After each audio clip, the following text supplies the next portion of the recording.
बिस्मिल्लाहिर्रहमानिर्रहीम अस्सलामु अलैकुम वरहमतुल्लाहि वबरकातुहू नहमदुहु व नुसल्ली अला रसूलिहिल करीम अम्मा बाद।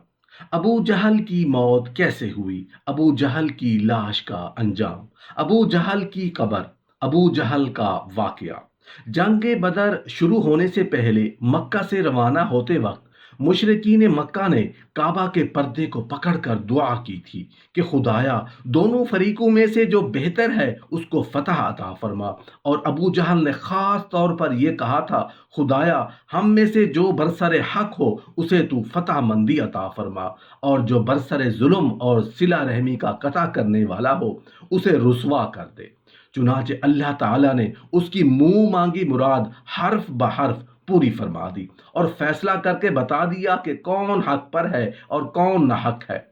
दौरे नबूवत का बदतरीन फिरौन अबू जहल अपने जख्मों से चूर जिस्म के साथ मौत का मुंतजिर था कि इतने में हजरत इब्ने मसऊद रजी अल्लाह अन्हु वहां पहुंचे।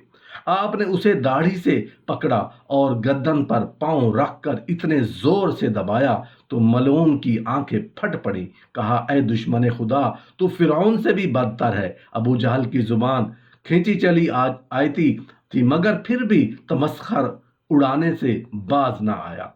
मोहतरम नाजरीन, ये वही अबू जहल है कि जिसने अपनी पूरी जिंदगी रसूल अल्लाह सल्लल्लाहु अलैहि वसल्लम को अजियतें देने में गुजार दी। उसकी मौत और उसकी लाश के इबरतनाक अंजाम का वाकया भी इस तरह भयानक है जैसे फिरौन और निमरूद की हलाकत के वाकयात हैं। चुनांचे हजरत अब्दुर्रहमान बिन औफ रजी अल्लाह अन्हु कहते हैं कि मैदान बदर के रोज दो जवान लड़के माज और मावज या माउज रजी अल्लाह अन्हु में से एक ने आकर मुझसे पूछा, चचा जान, क्या आप अबू जहल को पहचानते हैं? मैंने सुना है कि उसने हमारे आका को बहुत दुख और अजियतें पहुंचाई हैं। आज अगर वो मुझे नजर आ गया तो या खुद कत्ल हो जाऊंगा या उसे कत्ल करके दिल की भड़ास निकाल लूंगा। मैदान बदर में घुमसान था। जो ही मुझे अबू जहल दूर से नजर आया मैंने उसकी तरफ इशारा कर दिया। अभी इशारा ही किया था कि दोनों लड़के बाज की रफ्तार पर उस पर झपट पड़े। अबू जहल ऊंट पर सवार फुर्तियां दिखा रहा था। उन्होंने जाते ही जो उस पर पहला वार किया तो उसका पांव पंडली से जुदा हो गया। अबू जहल कराहता हुआ ऊंट से नीचे गिर पड़ा।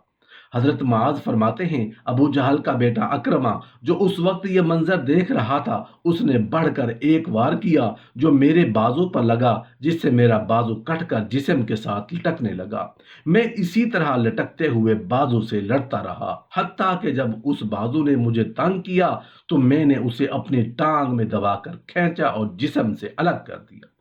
मौका पाते ही हजरत माउज रजी अल्लाह अन्हु ने अबू जहल पर दूसरा वार किया और उस शिद्दत का था कि अबू जहल के जिस्म से खून पलीद के फवारे छूट पड़े।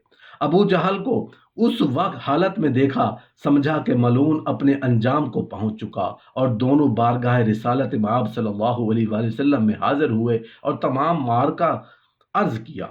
तिबरी में अबू जहल अभी तक मरा नहीं था बल्कि मौत के इंतजार में तड़प रहा था। जब मार्का बदर अपने इख्तिताम को पहुंचा तो रसूल अल्लाह सल्लल्लाहु अलैहि वसल्लम ने सहाबा को हुक्म दिया, अबू जहल को तलाश करो। हजरत अब्दुल्ला बिन मसऊद रजी अल्लाह अन्हु भी हुक्म की तामील में निकल खड़े हुए और हजरत इब्ने मसऊद रजी अल्लाह अन्हु कहते हैं कि आप सल्लल्लाहु अलैहि वसल्लम ने अबू जहल की एक निशानी भी बयान फरमा दी। आप सल्लल्लाहु अलैहि वसल्लम ने फरमाया, अगर तुम मकतूलीन में से देखो और अबू जहल को ना पाओ तो देखना उसके घुटने की जगह जख्म का निशान होगा। और निशान इस तरह बना कि एक मर्तबा मैं और अबू जहल अब्दुल्ला बिन जुजान की दावत में गए। हम दोनों लड़कपन में थे और मैं उससे जरा दुबला था। वहां कुछ मामला हुआ जिसकी वजह से मैंने उसे धक्का दे दिया, जिससे वो जमीन पर गिरा और उसके घुटने पर खराश लगी। जख्म तो ठीक हो गया मगर उसका निशान बाकी रह गया। इब्ने मसऊद रजी अल्लाह अन्हु बयान करते हैं कि मैं मैदान में जाकर काफिरों की लाशों को पलट पलट कर देखता रहा कि मुझे एक जगह खून में लथपथ अबू जहल नजर आ गया। उसमें अभी सांसें बाकी थीं। फिर मैंने घुटने पर निशान देखा तो वो भी नजर आ गया। جب مجھے کوئی ابہام باقی نہ رہا تو میں نے اس کی گردن پر پاؤں رکھا اور اس کی داڑھی کو پکڑ کر زور سے کھینچا تو اس کی آنکھیں پھٹ پڑی۔ میں نے کہا اے دشمن خدا، اللہ نے اب تو تجھے ذلیل کر دیا ہے۔ کہنے لگا اس میں ذلت کیا ہوئی ہے؟ میں اس شخص کا بدلہ لینے آیا تھا جسے تم نے قتل کر دیا تھا۔ اچھا بتاؤ فتح کس کی ہوئی؟ میں نے کہا اللہ اور اس کے رسول صلی اللہ علیہ وآلہ وسلم کی۔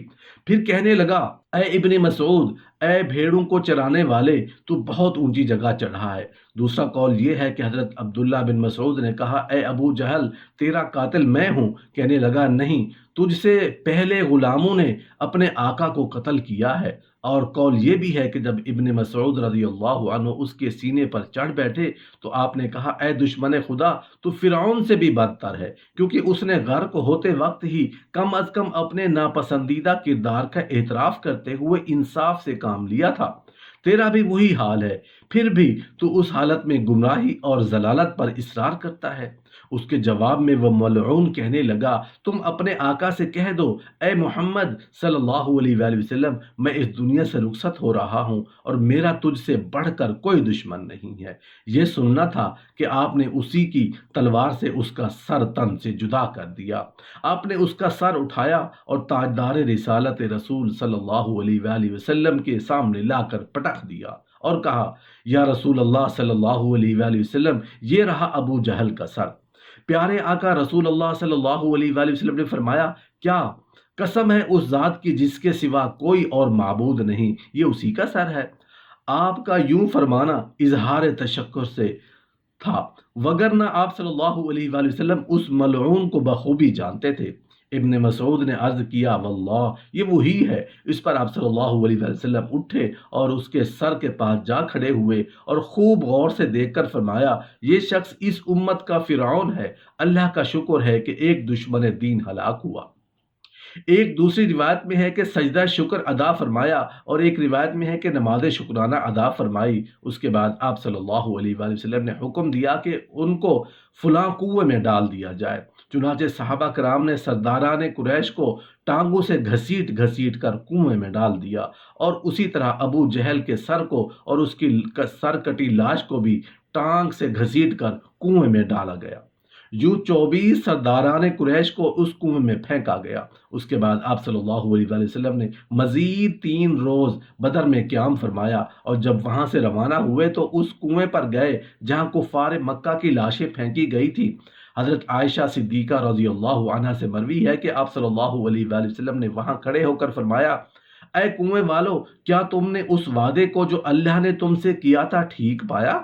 بے شک مجھ سے اللہ نے جو وعدہ کیا تھا سچ ہو گیا۔ اور حضرت انس بن مالک رضی اللہ عنہ سے روایت ہے کہ آپ صلی اللہ علیہ وآلہ وسلم نے وسط شب فرمایا تھا اے کنویں والو، اے ابو جہل بن حشام، اے عتبہ بن ربیعہ، اے فلاں اے فلاں، جو وعدہ تمہارے رب یعنی بتوں نے تم سے کیا تھا تم نے وہ ٹھیک پایا، کیونکہ میرے رب نے جو وعدہ مجھ سے کیا تھا منوعاً سچ ہو گیا۔